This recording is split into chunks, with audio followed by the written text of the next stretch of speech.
Muy buen día, mi nombre es Milena Guacaneme y el día de hoy en esta actividad académica estaremos trabajando el tema de las disgrafias. Les doy la bienvenida. Entre algunas de las temáticas que abordaremos se encuentra la conceptualización como tal de la disgrafia, algunas teorías explicativas, algunos tipos de disgrafia y por supuesto algunas características propias de este. Empezaremos el día de hoy recordando algunos de los orígenes de la escritura. En este caso tendremos que remontarnos a la antigua Mesopotamia, en donde se encontró el primer documento realizado por los sumerios en el año 3000 a.C.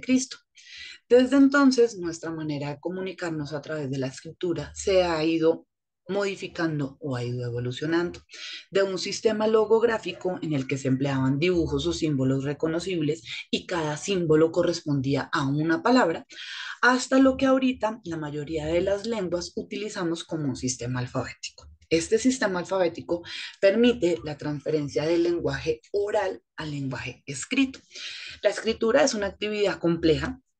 Podemos creer que mucho más que la lectura, ya que la lectura es una actividad o una tarea propiamente receptiva. Cuando hablamos de la escritura, estamos hablando de una actividad o de una tarea que puede ser productiva y por lo tanto requiere más recursos cognitivos. Esta escritura implica acciones organizadas muy precisas que permitirán representar de manera simultánea las características fonológicas, semánticas, sintácticas y pragmáticas del lenguaje oral. Para ilustrar la participación cerebral de los principales mecanismos de la escritura, podemos ver que frente a la percepción o la comprensión, la parte del cerebro que maneja el mensaje escrito estaría participando la corteza cerebral auditiva primaria, pero también la corteza temporal asociativa.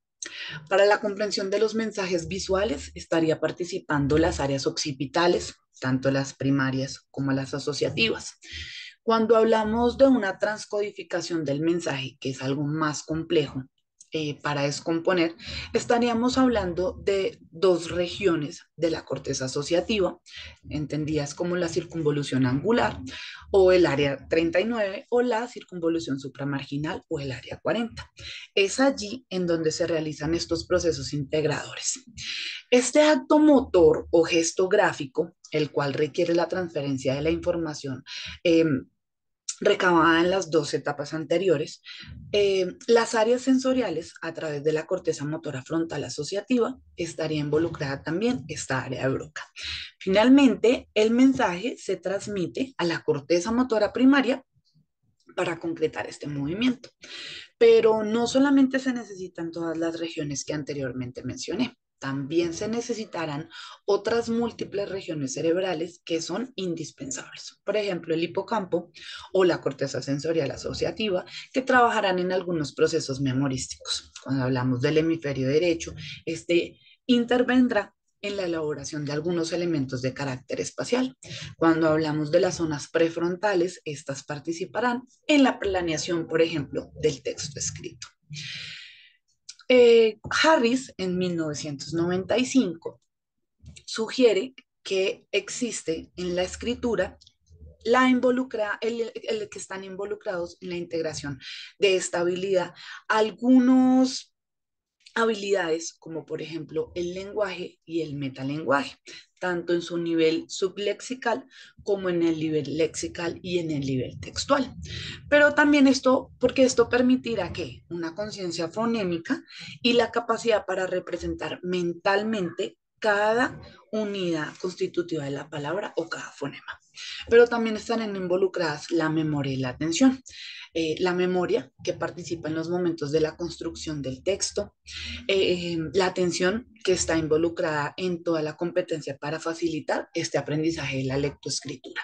Como tal, la lectura, las funciones ejecutivas que permitirán la organización y la planeación del texto o la flexibilidad cognitiva necesaria para poder determinar la estrategia adecuada frente a esa escritura, las variables afectivas, ya que se observa que la preocupación o la motivación o la ansiedad también influyen en el desarrollo de esa escritura. La escritura es un sistema complejo formado por múltiples subsistemas, cada subsistema con una característica propia. Y el lograr el dominio de ese subsistema implica que el niño tenga la capacidad de tener una caligrafía legible para todos. Matute, en 1997, distingue 7 subsistemas específicos: el trazo gráfico, la composición gráfica de la palabra, incluyendo aspectos ortográficos, la separación de las palabras, el acento ortográfico, la puntuación, la gramática y la coherencia de los textos. Cada uno de esos 7 subsistemas se rigen por reglas estructurales y funcionales, cada una o propias. Si lo ponemos en un poquito más sencillo, el escribir un texto, la persona debe controlar la velocidad de la ejecución, planear y organizar el texto, superar las dificultades que puede encontrar. Estas dificultades pueden ser de tipo cognitivo, relacionadas con el manejo de los diferentes niveles lingüísticos requeridos al momento de hacer la composición del texto, o también puede estar en relación con el dominio del contenido de ese texto. También se debe tener la flexibilidad cognitiva necesaria para ir adecuando el desempeño al momento de escribir. Cuando hablamos del Manual Diagnóstico Estadístico de los Trastornos Mentales, más conocido como el DSM, el trastorno de la expresión escrita está ubicado dentro del grupo de los trastornos del aprendizaje. La última versión de este manual, el DSM-5, ofrece como indicadores de la presencia de los problemas de aprendizaje 4 variables. Una, la persistencia de los síntomas durante por lo menos 6 meses a pesar de la realización de intervenciones para corregir las dificultades. Dos, el desempeño por debajo de lo esperado para la edad cronológica del individuo en pruebas que miden sus actitudes académicas. Además, que este bajo desempeño interfiera significativamente en el rendimiento de otras actividades académicas, laborales o de la vida cotidiana. 3. El inicio de estas dificultades coinciden con el comienzo de la edad escolar y se hacen muchísimo más evidente dependiendo de las demandas académicas que exige el contexto en el que está el individuo. Y 4, se destaca o se descarta que exista la presencia de otras deficiencias cognitivas, como discapacidad intelectual, como trastornos físicos no corregidos, es decir, que tenga problemas visuales y no tenga gafas, o tenga problemas auditivos y no tenga la ayuda, por ejemplo, de un audífono. Se descarta también la presencia de trastornos mentales o neurológicos. La Asociación Americana de Psiquiatría, APA, como nosotros la conocemos, considera que el trastorno de la expresión escrita o disgrafia va muchas veces asociado a otros trastornos del aprendizaje, como es el aprendizaje de la lectura o dislexia y el aprendizaje del cálculo o la discalculia. De acuerdo a este DSM-4, el trastorno de la expresión escrita se caracteriza por una combinación de deficiencias en la capacidad del individuo para componer textos escritos, lo que se manifiesta en errores gramaticales o de puntuación en la elaboración de las frases, una organización pobre de los párrafos, errores múltiples de ortografía y una grafía excesivamente deficiente. En la actualidad, la etiología o las causas de estos trastornos del aprendizaje incluyen la consideración de 2 clases de factores: un factor intrínseco o genético y un factor extrínseco o ambiental. En el DSM señalamos o se señala que el carácter familiar de los trastornos ha sido documentado y se puede observar que existen algunos trastornos en la adquisición del lenguaje y otros trastornos en las habilidades académicas que también han sido afectados en parientes del primer grado de las personas. La lectura y la escritura son 2 habilidades que se encuentran muy relacionadas, teniendo como una de las bases fundamentales para su desarrollo la conciencia fonológica. La escritura implica más que la relación fonema-grafema y requiere el desarrollo de la motricidad adicionalmente. El tipo de disgrafia que presente el niño dependerá de las características de la escritura, diferenciando entre la disgrafia motora y la disortografía, y de acuerdo con la ruta del procesamiento que se encuentra afectada. disgrafia superficial o disgrafia fonológica.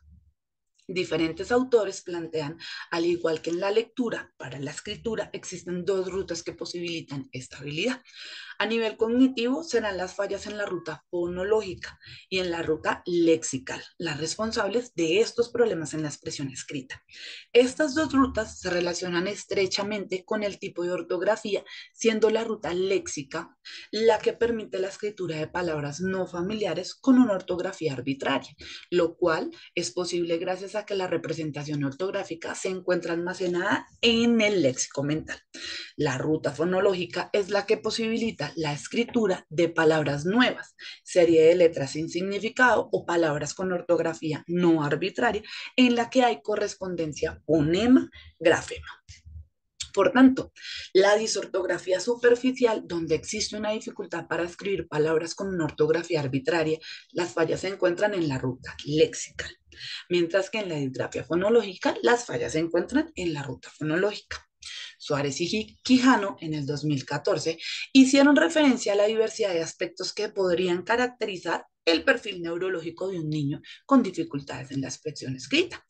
Ellos destacan que las dificultades a nivel motor no impactan la caligrafía por un bajo dominio de lo gráfico y baja planeación motora. Otros suelen presentar errores ortográficos, fallas en las adecuadas separaciones de las palabras que pueden llevar a la escritura en bloque, dificultades para realizar escritos coherentes con fallas de tipo sintáctico, omisiones o cambios de posición en las letras, dependiendo de la modalidad, ya sea si es un dictado o si es una escritura espontánea. Estas inversiones de las letras o incluso en la dirección de la escritura. También podemos ver que, por ejemplo, Londoño y Muñoz en el 2016 encontraron desempeños en el lenguaje escrito de niños con dificultades en la adquisición de la escritura que resultaban significativos al momento de discriminarlos con errores comunes en el proceso de la adquisición de esta habilidad. Las omisiones en tareas de dictados de sílabas o escrituras espontáneas de texto, las traslocaciones en el momento de escribir oraciones que son dictadas, sustituciones silábicas, tanto en palabras como en oraciones, sustituciones fonéticas o errores ortográficos en el dictado. La unión de palabras y la escritura en espejo. Estas características de separaciones erradas que presentan los niños en las palabras a lo largo del proceso de esta adquisición de la lectura, se ha encontrado uniones no convencionales o separaciones no convencionales. Al momento de evaluar estos trastornos de la expresión escrita, se debe tener en cuenta aspectos tales como los caligráficos, los ortográficos, el acento ortográfico, la expresión escrita, las habilidades fonológicas o la conciencia fonológica y las funciones ejecutivas.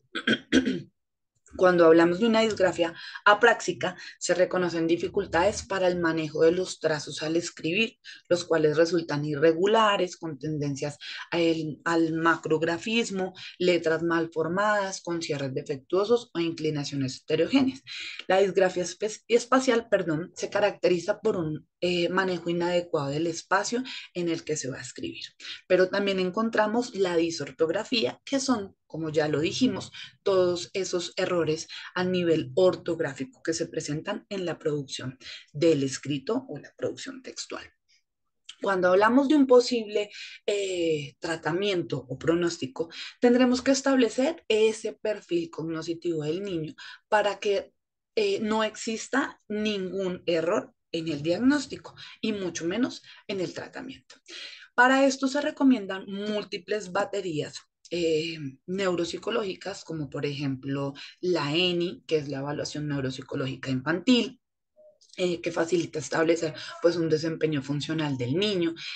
También existe la prueba PROES, que es una batería de evaluación de los procesos escriturales. Existen algunas otras, ¿cierto? Y existen diferentes enfoques para atender este tratamiento. Por lo general se hace un programa a partir de un análisis muy minucioso de las dificultades en la escritura que presenta el niño.